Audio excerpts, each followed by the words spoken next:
Gate 2021 बाकी है 100 दिन और हमारा टारगेट है 60 या उससे ज़्यादा मार्क्स स्कोर करना।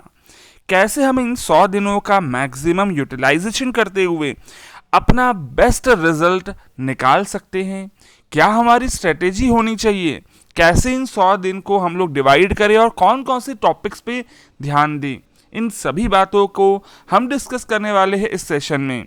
तो चलिए अभी देखते हैं सबसे पहले what are the important topics for GATE 2021। तो देखिए यहाँ पर टोटल मैंने यहाँ पर 11 सब्जेक्ट्स टेक्निकल और मैथ जिसके 7 टॉपिक और इसी के अलावा जनरल एप्टीट्यूड जो कि सबसे ज़्यादा वेटेज रखता है। जनरल एप्टीट्यूड को मैंने इस पर्टिकुलर लिस्ट में इंक्लूड नहीं किया है बिकॉज इतने ज़्यादा वेटेज को कवर करना है अगर, तो उसका काम 1 या 2 दिन में नहीं हो पाता।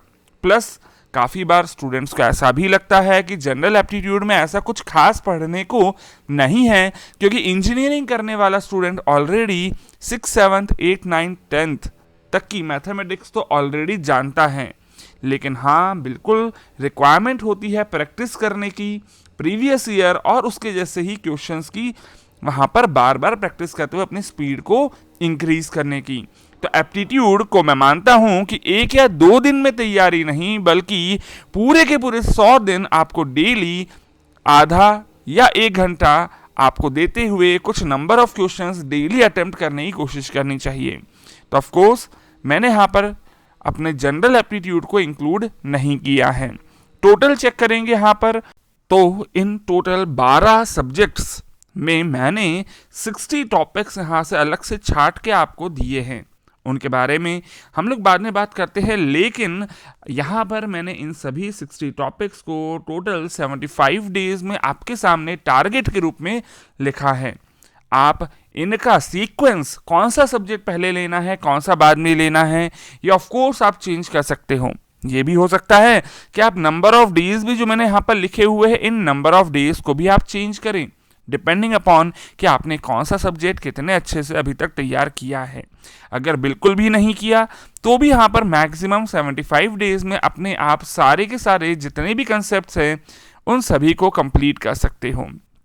कंसेप्ट्स को कवर करते हुए साथ ही साथ आपको यहाँ पर प्रीवियस ईयर क्वेश्चंस को मिनिमम कंप्लीट करना चाहिए और बाकी बच गए जो 25 नंबर ऑफ डेज है इसमें आपको टेस्ट सीरीज और साथ ही साथ रिवीजन पे फोकस करना होगा। तो ऑफ कोर्स यहाँ पर कंसेप्ट्स, प्रीवियस ईयर क्वेश्चंस के बाद टेस्ट सीरीज में कुछ नए क्वेश्चंस और साथ ही साथ जो भी कुछ आपने पढ़ा है क्या सच में आपको वो याद भी रहेगा एग्जाम टाइम तक, उसके लिए ये रिवीजन भी काफ़ी हद तक इम्पॉर्टेंट है।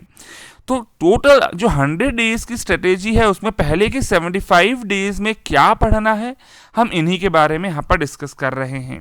देखते हैं, चलिए यहाँ पर सब पहला जो सब्जेक्ट मैंने लिया है that is environmental engineering. Water treatment सबसे इम्पॉर्टेंट टॉपिक होता है यहाँ पर, जिसमें भी अगर मैं ट्रीटमेंट की यूनिट्स की बात करता हूँ तो सबसे ज़्यादा नंबर ऑफ क्वेश्चंस देखने को मिलते हैं हम लोगों को सेडिमेंटेशन टैंक पे। इसके बाद सेकेंड नंबर पे आ जाता है फिल्टर्स, आरएसएफ और स्लोस एंड फिल्टर दोनों ही। इसी के अलावा काइनेटिक्स ऑफ क्लोरीनेशन पे भी कई बार काफ़ी सारे सवाल हमें देखने को मिले हैं। क्वालिटी पैरामीटर्स में सबसे इंपॉर्टेंट सबसे ज़्यादा क्वेश्चंस आप लोगों को देखने को मिलते हैं from the alkalinity and hardness.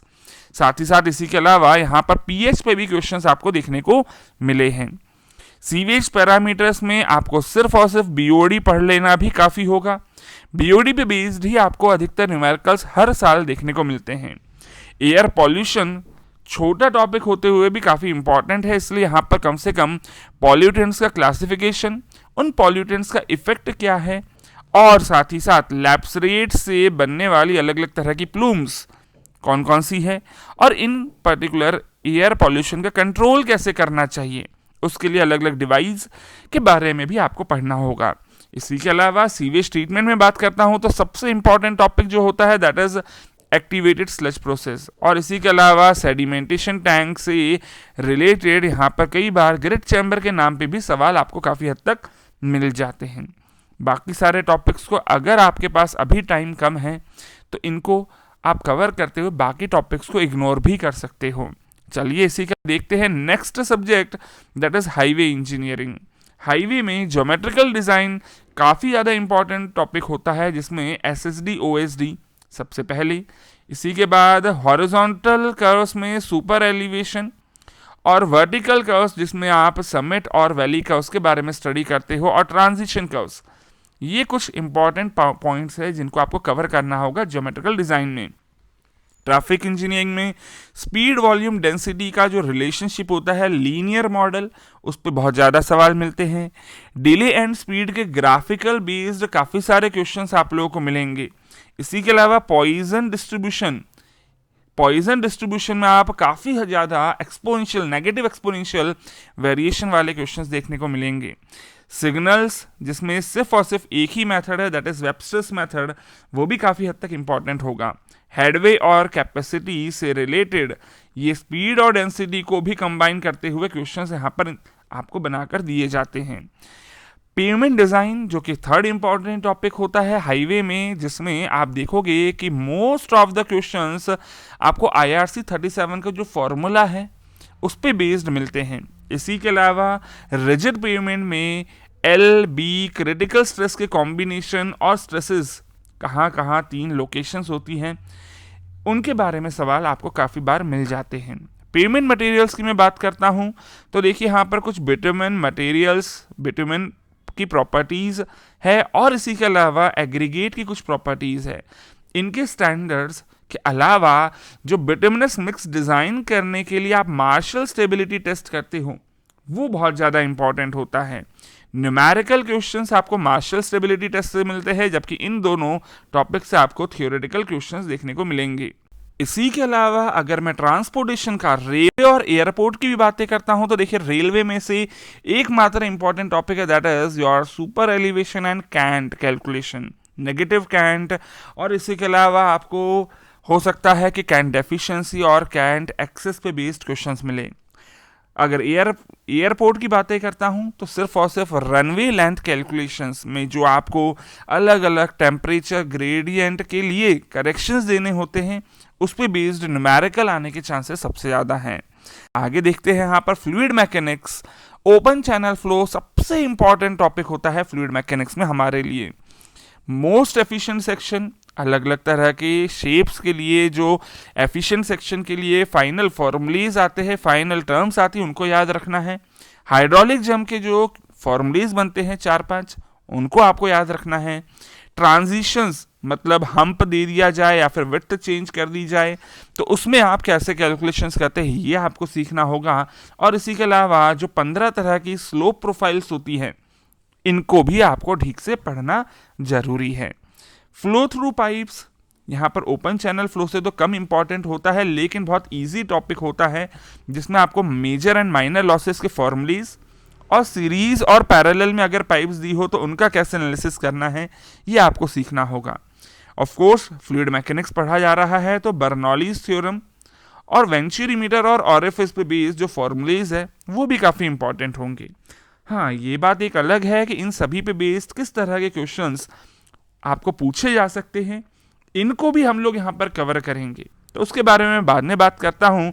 But अगर फ्लूइड प्रॉपर्टीज़ की बात करता हूँ तो यहाँ पर बहुत ही बेसिक फ्लूइड प्रॉपर्टीज़ के बारे में आपको याद रखना है, और मैनोमीटर पे बेस्ड जो क्वेश्चंस होते हैं उनकी बिल्कुल प्रैक्टिस आपको करनी होगी। देख, अगला जो सब्जेक्ट है दैट इज हाइड्रोलॉजी इरिगेशन। इनमें सबसे इंपॉर्टेंट जो टॉपिक है दैट इज हाइड्रोग्राफ। ऑलमोस्ट हर साल आपको हाइड्रोग्राफ पे बेस्ड कम से कम एक क्वेश्चन जरूर मिला है, कई बार तो आपको कॉमन डाटा वाले क्वेश्चंस भी मिलते थे। यूनिट हाइड्रोग्राफ, और इन्हीं यूनिट हाइड्रोग्राफ का अगर टाइम ड्यूरेशन कन्वर्ट करना हो, चेंज करना हो, तो जो कन्वर्जन के 2 तरीके हैं that is principle of superposition और यूज ऑफ एस कर्व, ये सबसे ज़्यादा पॉपुलर क्वेश्चंस होते हैं हमारे हाइड्रोलॉजी से। इसी के अलावा रन ऑफ एंड इन्फिल्ट्रेशन में डब्ल्यू इंडेक्स और फाई इंडेक्स का कैलकुलेशन कोई भी पर्टिकुलर एग्जाम क्यों ना हो उसमें सबसे इंपॉर्टेंट टॉपिक माना जाता है।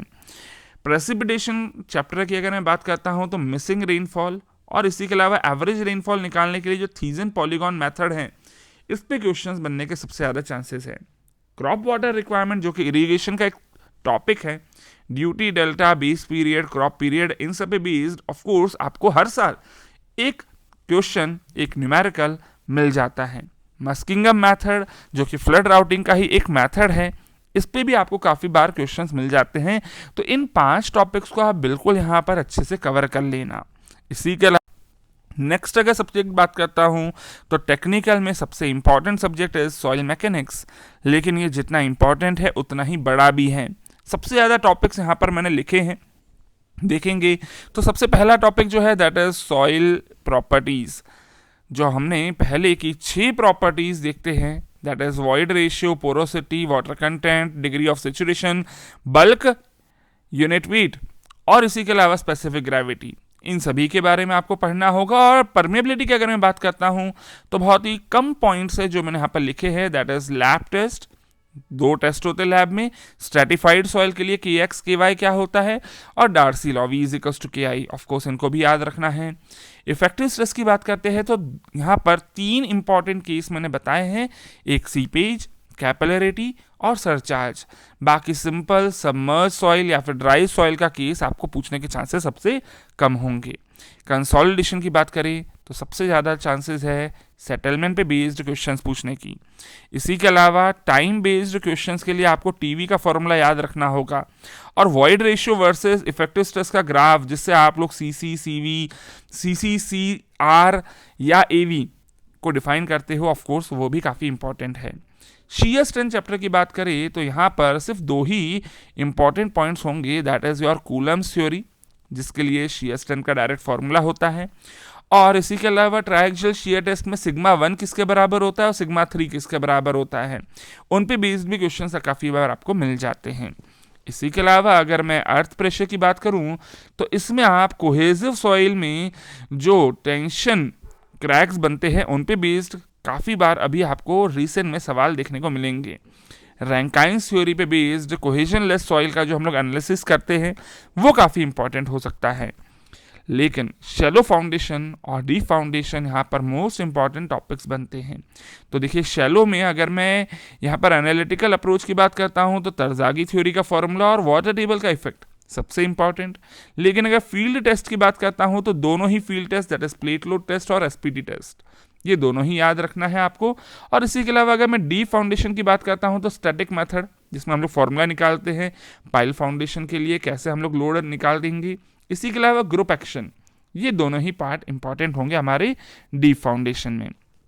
सीपेज की बात करें तो फ्लोनेट की प्रॉपर्टीज और फ्लोनेट के जो यूजेज है एप्लीकेशंस है वो इंपॉर्टेंट होगा, और क्विकसैंड कंडीशन के लिए जो फाइनल फॉर्मूला आता है हाइड्रोलिक ग्रेडियंट के लिए वो काफ़ी इंपॉर्टेंट टॉपिक रहेगा। तो देखते हैं यहाँ पर अगला जो सब्जेक्ट है that is strength of materials. Some basic subject होता है हमारे स्ट्रक्चर के सब्जेक्ट्स के लिए, ऑफ कोर्स इसको कवर करना इंपॉर्टेंट है।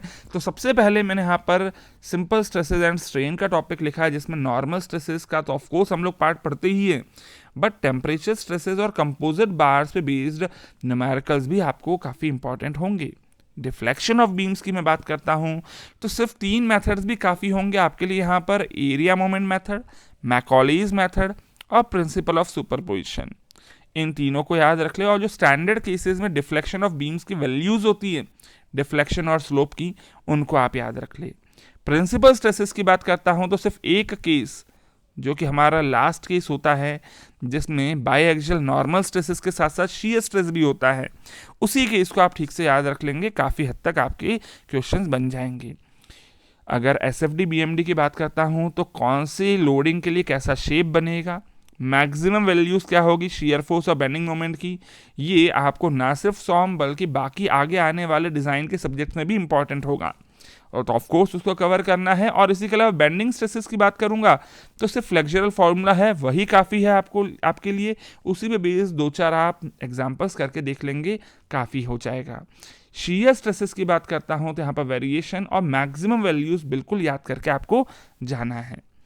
टॉर्जन ऑफ शाफ्ट्स सीरीज और पैरेलल में कैसे आप कैलकुलेशन करते हैं, एनालिसिस करते हैं, ये सबसे इंपॉर्टेंट होगा।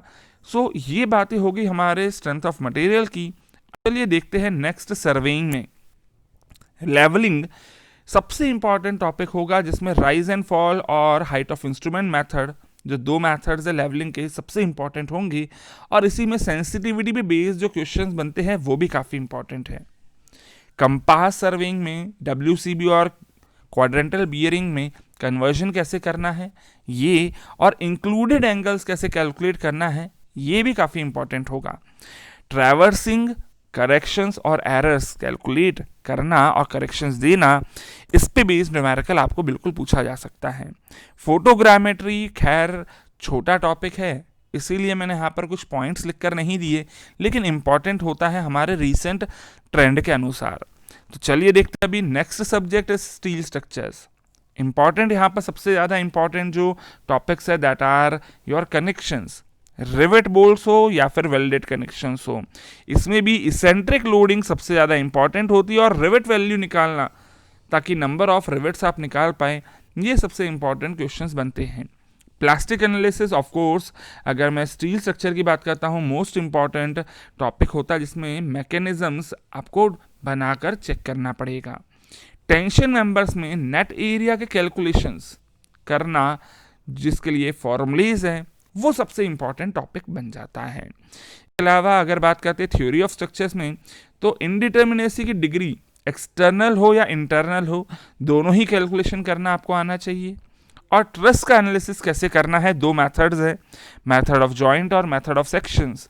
इन दोनों ही मेथड्स पे आपको काफ़ी सारे क्वेश्चंस की प्रैक्टिस करना होगा। इसी के अलावा मेथड्स ऑफ एनालिसिस में मैं बात करता हूँ तो मोमेंट डिस्ट्रीब्यूशन मेथड या स्लोप डिफ्लेक्शन मेथड, इन पे बेस्ड न्यूमेरिकल्स और इनके कंसेप्ट्स को जरूर आप लोग ठीक से रिवाइज कर लें। इसके अलावा बात करें अगर आरसीसी की, तो सबसे इंपॉर्टेंट टॉपिक जो है वो है प्री स्ट्रेस कंक्रीट। मैक्सिमम और मिनिमम स्ट्रेसेस या फिर जो इसेंट्रिसिटी की वैल्यू होनी चाहिए वो कैलकुलेट करने पे क्वेश्चन सबसे ज़्यादा मिले हैं। इसी के अलावा जो टाइप ऑफ लॉसेस है उनको भी कैलकुलेट करने के लिए क्वेश्चंस मिल जाते हैं। बीम्स की मैं बात करता हूँ तो इनके स्पेसिफिकेशंस, सिंगली रिइंफोर्स्ड और डबली रिइंफोर्स्ड के लिए जो हम लोग एनालिसिस के लिए कैलकुलेशंस करते हैं, अंडर रिइंफोर्स्ड हो या फिर ओवर रिइंफोर्स्ड बीम हो, इनके बारे में सवाल सबसे ज़्यादा मिलते हैं। और इसी के अलावा शियर डिज़ाइन, शियर इन्फोर्समेंट की भी क्वेश्चंस हमें कई बार मिलते हैं। मटेरियल प्रॉपर्टीज, ये एक थ्योरेटिकल क्वेश्चंस बनाने वाला टॉपिक है। ऑफ कोर्स इन पे न्यूमेरिकल्स, इस पे थ्योरी और न्यूमेरिकल्स दोनों मिल जाते हैं और प्री स्ट्रेस पे अधिकतर आपको न्यूमेरिकल्स ही मिलते हैं। तो चलिए इसी के अलावा अगर मैं आरसी से बात करता हूँ तो यहाँ पर बच जाते हैं दो छोटे छोटे से सब्जेक्ट्स। एक है सीपीएम पार्ट जिसमें आपको सिर्फ और सिर्फ नेटवर्क एनालिसिस का टॉपिक ठीक से पढ़ना होगा, इस पे बेस्ड एग्जाम्पल्स आप ठीक से कर लें। और मटेरियल्स में अब यहाँ पर नंबर ऑफ मटेरियल्स काफ़ी कम हो चुके हैं, सीमेंट, कंक्रीट और स्टील, इन्हीं के बारे में आपको ठीक से पढ़ना है। तो चलिए यहाँ पर जैसा कि मैंने आपको बोला, टोटल मैंने अभी आपको यहाँ पर 60 टॉपिक्स के नाम लिखकर दे दिए हैं। इन टॉपिक्स को आप 75 डेज में इजीली कंप्लीट कर सकते हैं और साथ ही साथ रिवीजन भी करना है आपको 25 डेज में, along with some test series और प्रैक्टिस क्वेश्चंस। तो ये जो टोटल 100 डेज का आपका प्लान होना चाहिए, इसमें क्या क्या डिफ़िकल्टीज आ सकती है और कैसे रिवीजन या फिर आपको कंसेप्ट को कवर करना है, ये जो पर्टिकुलर मैंने टॉपिक्स आपको बताए, इन टॉपिक्स पे किस तरह के क्वेश्चंस आ सकते हैं, इन क्वेश्चंस की एक एक्सपेक्टेड क्वेश्चंस की मैं लिस्ट सब्जेक्ट वाइज आपको टाइम टू टाइम हर हफ्ते आपको अलग अलग सब्जेक्ट्स का देता रहूँगा। सीक्वेंस जो होगा सब्जेक्ट्स का वो वही होगा जो कि मैंने शुरुआत वाले टेबल में आपको बताया है, बट इस पूरे सेशन में सबसे इंपॉर्टेंट जो होगा वो ये शुरुआत के 75 डेज होंगे जिसमें आपको बेसिक कंसेप्ट्स और साथ ही साथ अपने प्रीवियस ईयर क्वेश्चंस को कवर करना है। ये टोटल 60 मार्क्स का जो टारगेट है 100 डेज में, इसको कवर करने के लिए बेसिक कंसेप्ट्स को स्ट्रॉन्ग क्लियर रखना सबसे ज़्यादा ज़रूरी होगा। इन्हीं बेसिक कंसेप्ट्स को कंप्लीट करने के लिए, कवर करने के लिए मैंने काफ़ी सारे सब्जेक्ट्स के वीडियोस जैसे कि environmental engineering, fluid mechanics, hydrographs, W index, phi index, इसी के अलावा जो आपकी बेसिक सॉइल प्रॉपर्टीज़ है, इसी के अलावा सॉम का जो सिंपल स्ट्रेसेस एंड स्ट्रेन है, ये सभी टॉपिक्स के वीडियोस मैंने आप लोगों को यूट्यूब पे ही फ्री में दिए हुए हैं। अगर आप चाहते हैं कि पूरा का पूरा कंप्लीट सिलेबस आप ठीक से कवर करें तो हमने ऑनलाइन इंजीनियरिंग टीम के साथ जो गेट का पैकेज है फॉर 100 डेज, उसका प्राइस काफ़ी हद तक रिड्यूस कर दिया है and that is available on the website at a price of 5500। सो आप चाहे तो उसकी भी सहायता ले सकते हैं, या फिर जो हम लोग यहाँ पर अभी एक्सपेक्टेड क्वेश्चंस की एक सीरीज बना रहे हैं, आप उसी से गाइडेंस लेते हुए अपनी तैयारी को कवर कर सकते हो। तो चलिए इस सेशन को मैं यहीं एंड करता हूँ। मिलते हैं अपने नेक्स्ट सेशन में, जिसमें हम लोग बात करेंगे about some of the most expected questions for the various subjects. तब तक लगातार पढ़ते रहिए, बढ़ते रहिए। Happy engineering.